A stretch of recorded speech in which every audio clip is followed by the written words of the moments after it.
Hello again. Now, I'm going to do a talk now about, well, basically the average day of somebody who's suffering from anxiety and what they have to face and how to cope with it. Now, I'm doing this video right now because at the moment I've had a pretty rough couple of days, and it seemed like a good time to describe what I've been feeling and how I've been coping with it. Because I'm sure you'll be able to relate to some of the things I say as regards the symptoms I get and how I deal with them. Now, I realise that I'm talking to a lot of different people here, people in all sorts of different situations, and I try and take this into account in my talk. Now, obviously there's a common theme that runs through all of this, which applies to everybody regardless of your situation, and that is the physical symptoms you have of anxiety and the thoughts you have with anxiety. So hopefully you will be able to relate your own situation to what I describe. Now, in my earlier videos I talked a lot about the works of Claire Weekes and her books and recordings, and I suggested that you go and get copies of her books because that will explain so much of what you're experiencing, and it will also explain in detail the method she developed, which will ultimately cure you. Now, the two books I'm talking about are Hope and Help for Your Nerves, which is what it was called when it was published in America, or Self-Help for Your Nerves, as it was called elsewhere. And the other book is called Essential Help for Your Nerves. That is actually a compilation of two of her books, More Help for Your Nerves and Peace from Nervous Suffering. And the latter is a book written specifically for people suffering from agoraphobia. Indeed, at the time, it was the first book ever published that describes the treatment for agoraphobia. Now, I want to show you my copies. This old book here is my original copy of Self-Help for Your Nerves. It's I got it in 1972, and as you can see, it's rather the worse for wear because it's being used so much. It's long since lost its cover and it's lost its spine, but it's very old and battered, but it's very precious to me because this book, at the time I got it, saved my life. And the explanations that she gave in this book, Dr. Weekes, was everything I needed to know at the time. But I treasure this book. And the other one, Essential Help for Your Nerves. As I say, this is a compilation of two books. I think this is how it still appears now if you buy a copy. But again, look at the state of it. It's all the pages are falling out because I've read it so many times. But again, this is a brilliant book, brilliant, and I thoroughly recommend it to you to read and understand. Now, if you've actually started to study what Claire Weekes said, and if you've really gone into it, obviously the first thing that's going to occur to you is that this is a hard way to do it. And Claire Weekes herself used to say, yes, it is a hard way. But the important thing about it, doing it the hard way, is that it becomes the permanent way. You won't, once you've done this the right way, you won't ever need to fear getting back into this state again, because you will have conquered your fear. You will have overcome your fear of fear, so there's no reason for it to come back and affect you the way it is now. But a lot of people get put off by what's involved here. Because of that, they think, I just can't do that. That sounds too hard. And they look for quicker alternatives. They look for an easier route. Or they rely on medication to get them through this state. Now, I can understand that, and in the past, at times, I've researched lots of other ways of dealing with anxiety. And again, I've done the same. I've tried to find a way out of this that was quicker and easier. But every single time, whatever I've found, I've always come back to these two books and to her method, because I realised that ultimately it was the only way. And if you think about it, it has to be, because you are aiming to have fear not interfere with your life anymore. And that's what it's all about. This is what you need, and this is especially true for the younger viewers amongst you, because I know what I felt like when I was 18 and it first hit me. This, if you get through this now, if you're young, it'll be something that will be with you for the rest of your life. It'll be a strength that you'll have, an ability to deal with life, an ability to deal with any situation. And you will have earned it by using this method and becoming unafraid of fear. And from that point of view, it is so worth it, so worth it. Now, I also want to say that please don't think I underestimate how bad this anxiety is for you. I do understand that. I've been through enough years of it to appreciate just how horrible it can get and how bad you feel and how intense the anxiety is. And trying to cope with what you're trying to cope with on a daily basis, with all this anxiety stuff going on, I know that it's incredibly hard. And for some, indeed, it can become too much. They really have to stop and rest for a while, because with so much anxiety, so much stress, your body just gets exhausted. And there are times where you really do have to stop and rest and recover and get some strength back. And I really appreciate that. So please, when I'm talking about all these feelings and what to do about them, I'm always have in mind the fact that all this can be pretty intense. And I'm not sort of talking glibly about doing the things Claire Weekes says. I've been there, and I'm still there sometimes, so I know how difficult it can be to do. Now, there's lots of arguments you can present, again, for reasons for not trying to recover this way.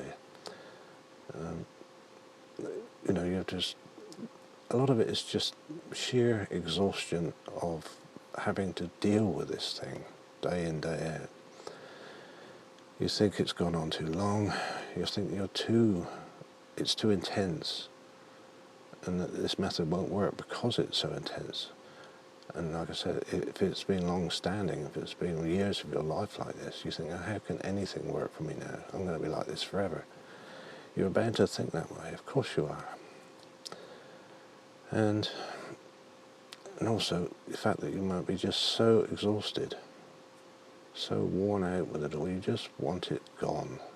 And you want something to make it gone as quickly as you possibly can. And you just don't think you've got the strength. You don't think you've got the ability to do this. And I know, again, like I've said, I've been there, and I've been in that exhausted state, and I just want to say to it, go away and don't come back.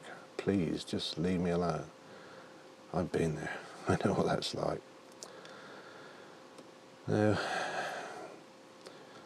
I've talked about sensitization quite a bit in my recordings, and I think many people don't fully understand what this means, because it really explains why anxiety states can be so persistent. It's the sheer intensity of what you feel, which sensitization causes, that makes it so difficult to deal with. Now, sensitization, as I've explained before, is a condition where your nervous system creates the symptoms of stress in a very exaggerated way. And it does this with incredible speed sometimes. The slightest little thing can set it off. It's like, there's a very good analogy I read one time which describes it to one of these ultra-sensitive car alarms. People have their car alarms set to be too sensitive, and a puff of wind can set the things off, and they're going off all the time. And I think that's a very good comparison. It's just like that. So understanding sensitization and what it is that it does to you and how it creates these magnified feelings, that's so important. And if you've read Dr. Weeks's work, you will have had a better understanding of what it means. Now, again, you have to really, really understand what you are doing here and what is actually happening, why this thing is so long-lasting. And it's the combination of sensitization and the way you think. Now, the feelings you get, the symptoms you get on a regular basis, and all the frightening thoughts that go through your mind are all a product of this sensitized state. The physical symptoms, if you weren't sensitized, you might still get them from time to time, everybody does, such as before a particularly frightening situation, such as an exam or a test of some kind or an interview for a job. All these feelings, when you're in those situations in the past, if you think back to how you used to be, of course you felt nervous then. But the big difference here is that it was a stress reaction for a definite reason, and the stress reactions themselves were not anywhere near as intense as what you could be feeling now. And this is because of the magnifying effect of sensitization. Now, the way this process works to keep you in this cycle of fear is all to do with your attitude of how you regard your state of anxiety. And up until now, you've tried to deal with it in the same way. Basically, what you've tried to do is to fight it, to try and force it to go away in some fashion. And you used all sorts of techniques to try and make it go away. You've tried distracting yourself from it, you tried to forget about it, you tried rushing around trying to ignore it in that way, pretend it's not happening. All these things that you've tried to do are all aimed at avoiding the way you feel. You don't want to be feeling this way, so you do whatever you think you can do to try and stop it. And of course, while fighting some situations might be the right way, when it comes to fear and the anxiety state, fighting only serves to make matters worse, because this fighting attitude means that you're adding tension all the time. You're adding extra stress to the stress that you're already under. So all that just ramps up your nervous system's reaction, just makes it more intense. And that, when you try to do it that way and you think, this isn't working, I'm just getting worse, what am I supposed to do? Along with the fear, you've got all this bewilderment, because you just can't think of a way out. Everything you've tried to do just doesn't work. So this is what Claire Weeks recognized, and this is why her approach is designed to take exactly the opposite approach, do exactly the opposite of what you've been doing. And it's perfectly logical, and it makes sense when you think about it, because in order to get yourself into this state in the first place, you had a prolonged period of stress, or you had a sudden stress, your nerves became sensitized, and then you got caught in the cycle of being afraid of that state. To get out of it, you have to do the opposite of that. And this is why she developed these techniques, to face it, accept it, float, and let time pass. Now, I think there's so many different reasons you can try and come up with for why you feel this way, and that is all part of the problem. You're always looking for answers. All the thoughts that go through your mind on a regular basis, all these frightening thoughts, all of which are trying to solve your anxiety problem. But they don't actually serve any purpose at all, as you've probably realised. They're just what-if thoughts. They're your frightened mind trying to give you relief from the way you feel by trying to find a solution. And I believe, I'll talk about this more in a minute, I believe your nervous system really hates being in this state because you're putting it under so much pressure and you're making it work so hard. So it has various ways to try and get you out of it.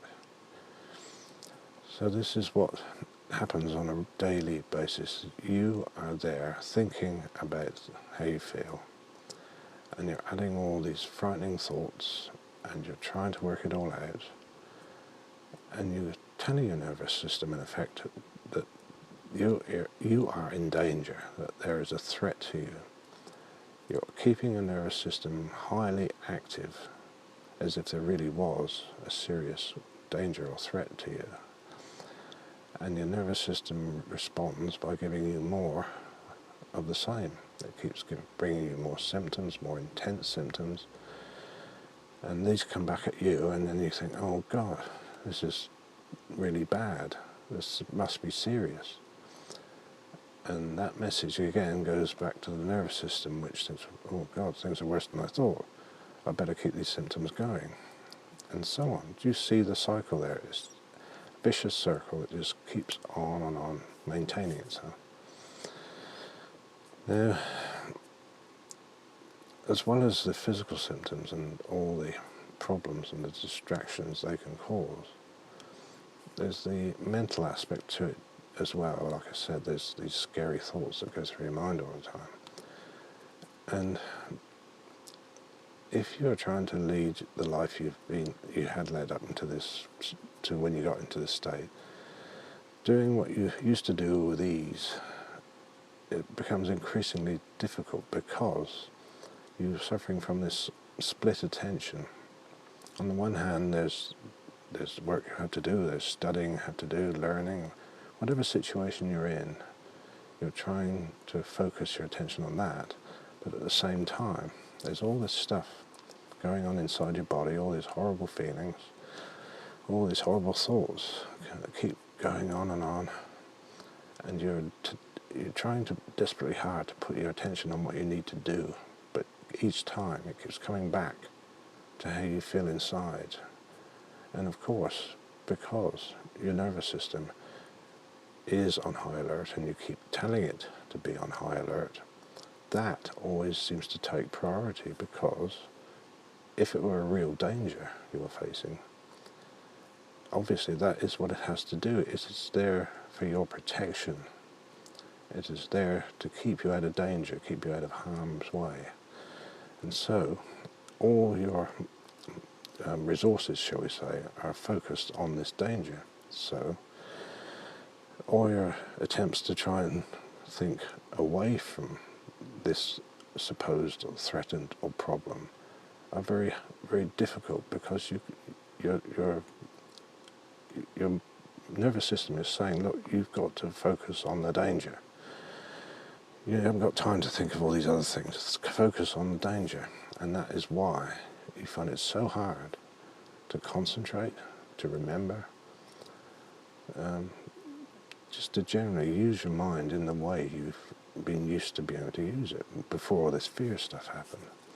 And this can cause so much grief and so much anguish and anxiety, extra anxiety, because you think, I can't do what I need to do. Why can't I do this? What's wrong with me? And so this just perpetuates the cycle. And apart from that, there's also the aspect of what you think others will think of you. whatever situation you're in, if you're at work, if you're at school, if you're in college, if you're in university, or just at home, wherever you are in company of others, and all these feelings are happening to you, and you're very conscious of them, and you think, oh God, what will people think of me? Or what if this happens? What if that happens in front of people? There's this extra extra burden of worry over how people will react to the way you are. And well, you can try the honest approach and actually tell people that you're suffering from anxiety. I think much depends on what environment you're in and how you think the people around you will react to this. I know, it's not necessarily a straightforward approach of being totally honest. It's better for you if you are honest and can come right out with saying, look, I have this problem with anxiety which certain situations cause in me, and it takes a lot of the strain of keeping up appearances. It takes a lot of that strain away. So if you can be honest, then please do so. But if you really can't bring yourself to do this, and I do understand that because I've done this to a certain extent myself in the past, then explain where you are with something else which people might be able to grasp better. For example, one of the stories I used to say, and which is true, was that I suffered from low blood sugar, and it can sometimes cause physical effects. Now, that's something that people can grasp, and it also kind of lets you off the hook, as it were, for whatever might happen, however upset you might get. You can blame that. I don't especially like to be able to. I don't especially like suggesting you do that. Honesty is always better, but if you really can't, then use some other reason. It doesn't really matter. People are not as concerned as you think they are. People are more wrapped up in their own lives and in their own worries and their own fears and concerns to worry too much about the way you're behaving. So, if you've got, that aspect you need to decide upon and save yourself a lot of additional stress by being so frightened of how you appear to others. In any event, what does it really matter? What's important here is that you start to develop the right approach and the right attitude to the way you're feeling. Now, of course, again, there's always the whatever it is you have to deal with on an average day, and this can vary enormously, obviously. There's going to be peaks and troughs in how much anxiety you feel. And that is, again, another aspect of what goes through your mind. For every situation that you're thinking about that you have to do, you're always looking at it from an anxiety point of view. You're looking at how much fear, how many symptoms or whatever that you're likely to feel when you're trying to do that situation. So in this sense, you're having to work around anxiety all the time. In fact, if it's that bad, you will find ways and means of getting out of situations because you think the anxiety and the feelings you're going to get are going to be too bad and you won't be able to cope. So in other words, anxiety has you in its grip and it's controlling what you do with your life. And this, again, is where Claire Weekes' approach gives you a means to deal with all of this by teaching you to practice the right way of handling how you feel. Now, wherever you are, whatever state you're currently in, you can only start to get on the road to recovery from where you are right now. you've got to be in a position, you've got to start thinking in terms of accepting where you are now, whatever situation that is, and working from that point, starting your recovery from that point. Now, clearly, if you're in a really stressful situation, if you're in a dangerous situation, a real dangerous, supposing you're in a domestic situation that is dangerous to you, or something that is just too stressful and you're having to live with it. If there's external stresses that are really, really causing additional stress or could have created this state in you in the first place, you have to do something about it. You have to find a solution of some kind. And Claire Weeks used to talk about solving the insoluble problem, because many people used to get themselves into an extremely bad state of nervous illness because of some external problem or worry or anything that caused them great stress in which they couldn't resolve. And she always urged people to find some kind of solution just to give your mind and your body some relief from all this extra stress.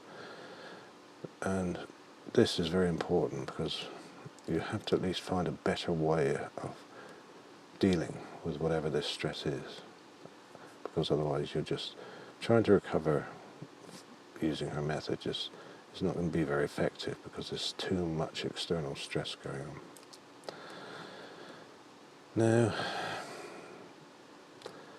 the whole basis of this approach is a kind of resignation. You're resigning yourself to being this way for the time being. And I've explained elsewhere how this works. It works because you are taking the approach of, you're starting to tell your nervous system to behave appropriately, basically, by facing, first of all, how you feel, really facing it, and looking at what it is that you fear about it. Then that is the first step. The next step is accepting, and that means to no longer attempt to stop all this happening. And I think in most cases, there's usually one or two, maybe sometimes more, but there's usually certain feelings or certain mental experiences that people fear and hate most of all. And it is these that kind of dominate their day. Now, in my own case, I've talked about these in the past, and the two areas that I have the most problems with are my stomach and my digestive system, and my balance. And I've explained, how my balance issue came about and why it still kind of figures very heavily in my life now. So, if you look at each of these, whatever areas that you are most afraid of, whether they be physical symptoms or mental symptoms, when you look at them, you're concerned about what these feelings might end up doing to you. So, for example, supposing you have heart palpitations a lot, your heart beats very quickly. So a natural reaction to that is to fear that somehow your heart is going to be damaged, you're going to suffer a heart attack, or your heart is even going to stop. All these kind of things occur to you, and you think that is what might be possible from you having this. All of which is wrong, incidentally, as goes for the other fears that you have with particular symptoms. In my own case, I've explained about my stomach and how I fear that anything connected with my stomach will make me vomit, because that is my own particular fear that has kind of been with me all my life. And with dizziness, I always fear not just the fact that the dizziness might get so bad I shall fall over, but I fear dizziness might be a forerunner of another stroke, which I had a stroke last year. So, in the second case, that's perhaps you might say not an unreasonable fear to have in the circumstances. But again, it's not really, because it's not, you can't necessarily connect the two things together. And in the majority of cases, there is no real foundation for these really bad fears that you have. There is no actual likelihood of the things that you're fearing happening. So if you're having trouble breathing, or your chest gets tight and you're really struggling to breathe, it doesn't mean there's anything wrong with your lungs, or it doesn't mean your breathing is going to stop. This is what you fear happening. You think it somehow might happen, but no, it can't. These are just fears that come as part of the state you're in. And because of your sensitized state, they are magnified and they seem very important. Of course they do, because your reaction is a strong one. And when you feel a strong emotional and physical reaction to a thought that goes through your mind, of course you think you should take it seriously. That is how you judge. That is how you approach life. That is how you deal with situations, is to gauge your emotional reaction to them. And if you keep getting these strong reactions, of course you're going to think it's important, whereas actually it's not in the least bit important.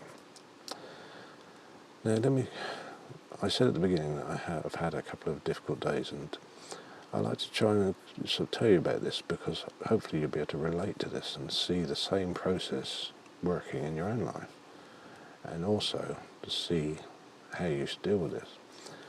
Now, a couple of days ago I had a bit of a bad morning, and I felt really quite, for one reason or another, maybe it was, I don't know the reason, it was probably because I was very tired, but nausea started in the morning, and I started to worry about it, as I do. And the worrying continued, and so on, as it does. You know the pattern, I'm sure, very well. Now, by late morning, it really was getting quite intense, and I was getting concerned. Now, I've had this so many times before, obviously, but always with me, there's always this one little thought that comes into my mind that says, well, supposing it's not just your anxiety, supposing it's not that, supposing it's something else, supposing there's something wrong with you. That is a particularly annoying thought, because there's not much you can say to it. There's not much you can do to rationalize it or reason it away. It's a reasonable question, isn't it? Supposing, what if I've got something wrong with me?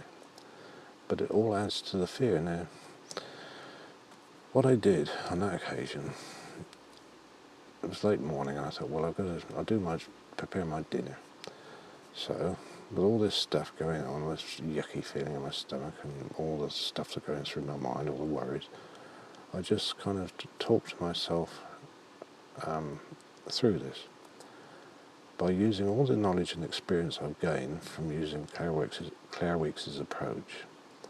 I sort of repeated to myself, well, this is so common, you've had this hundreds of times, it's most likely to just be anxiety. And I just went about doing what I was doing, preparing my food, saying all these things to myself, thinking all these things to myself. And I just persisted with this for perhaps 5, 10, 15 minutes. At the end of that time, the feelings had died away. And I'd really proved the point that it was just anxiety, as it nearly always is. In all these cases, 99% of the time, it's just anxiety doing this. Okay, I got through that okay, and I felt really quite pleased with myself, because I'd suffered a strong symptom, an intense one, after not having had that sort of thing for quite some time. Yet, all the knowledge I have of how this thing works, and my practice and experience of using Claire Weeks' method, came to my rescue, and I got through it. Now, yesterday was quite a different scene.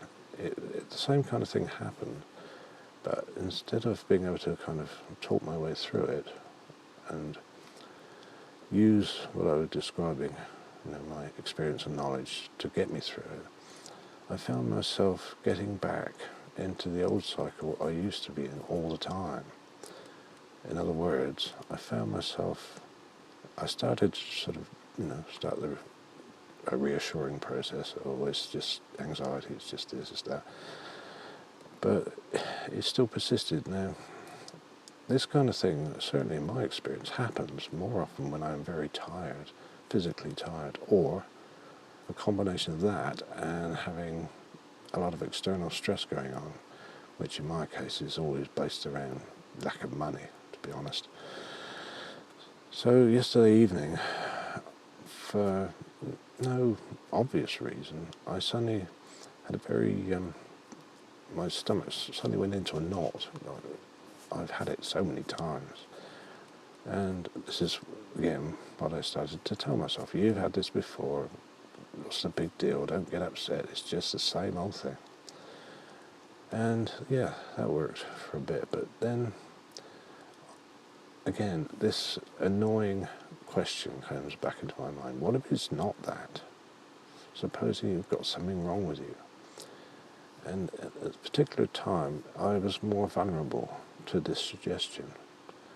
And so what happened was, during the evening, I was still brooding over this feeling. Why did this happen? Why did it happen then? What caused it? And I was doing all the stupid things that I've done so often in the past, asking pointless questions, trying to figure it out. And on this occasion, I didn't have the kind of resilience, I didn't feel kind of strong enough in myself to deal with it, and so it just continued through the evening. And I dealt with it as best I could, and accepted it being there as best I could. I accepted how my stomach felt. I accepted all these scary thoughts as best I could. That's all you can ever do. And I went to bed, and I was still brooding over it, still worried about it. And through the night, it was kind of a warm night anyway. I kept waking up, and there was still this uncomfortable feeling in my stomach. Still this, feeling I've had countless times before. But on this occasion, it was persistent. And through what I've learned, I managed to minimize the effects of this. And it woke me up a few times, and I thought, oh, it's just this, go back to sleep. And I was able to do so. And then when I got up this morning, it was still kind of there. And once again, the old process starts. Worry, what's going on, what's going to happen. This is what you get each day if you're in a bad anxiety state. This is what your life is like. It's going through this process over and over. So now, by late morning, as it is now, as I'm recording this, I've still got this kind of tension in my stomach, which, is understandable. Added to which, I still have a lot of this lightheadedness that's always with me, virtually. But I've kind of reached a point where I thought, well, as usual, it's just the same old thing, the same old fears. There's nothing wrong, it's just anxiety. And I've gone through it again, and this is basically what you have to do. It sends an awfully long and hard way to have to recover from this condition. But it's a process that is necessary so that finally you don't care if these feelings do come. You don't care about the thoughts that come. And that is at that point that you've lost your fear of fear. And this is the goal, to lose your fear of it. And once you've done that, you're free. And by repeatedly doing this thing of accepting it and passing through it and not winding yourself up into a state every time, by doing that, you keep telling your nervous system that what you told it was originally a threat is actually not anything of the kind. You're reinforcing in your mind that these things aren't dangerous, which they're not. None of them is dangerous. Now, I want to talk a bit about a psychological phenomenon called symptom shifting, which means that if you're in an anxiety state, the symptoms that you get can suddenly change from one that's a predominant one to another one. And sometimes it's bewildering and puzzling as to why this happens. Now, the theory goes that your body is doing this deliberately because it's presenting you with all the different features of the anxiety state. And what it's trying to get you to do is what Claire Weekes' method is all about, is for you to lose your fear of these feelings. And this can be a long process. So if you go through, like with me for example, if I finally reached a point where I didn't care about anything stomach related, and I didn't worry about it like I'd just been describing, there's no reason for that particular issue to come back. Not the way it is. You finally realise that it is pure anxiety that's causing this. So you really don't need to be afraid of it. If there's no fear of it, there's no reason for it to come back. And I firmly believe that this is what happens in anxiety, especially as you start to recover from it. Your nervous system keeps coming back with all the things that have frightened you in the past and say, okay, you've dealt with that one, now try this one. And finally, you get to a point where you don't fear any of them. And there's a logic to that, obviously. It makes sense. So that is what your goal needs to be, is to finally reach the stage where fear doesn't matter. Now, I've come a long way in my own recovery. There are still issues, as I've just explained, that I have. So, unlike many people who talk about anxiety on videos, I freely admit I'm not recovered yet, but I am recovering, and I am aiming to reach that goal, and however long it takes me, I will do that. So I hope I've helped you understand why anxiety plays such a big part in your life and what you need to do. And please do seek out the works of Claire Weekes and read and understand and make sure you fully understand what she's asking you to do. And please don't look for shortcut methods. Please don't do that, because you might have a short-term relief to it, but in the long run, there's always the risk of it coming back. And you don't want to have this again in your life. There's no reason for you to do that. Anyway, I will talk further along these lines and try and deal with other situations and other aspects of what day-to-day anxiety means. So in the meantime, please do try this. I urge you to try it. And when you see it work and start to work in your life, you'll build a faith and a confidence in it. And that is what's going to cure you in the end. So for now, thank you very much for watching, and I'll talk to you next time.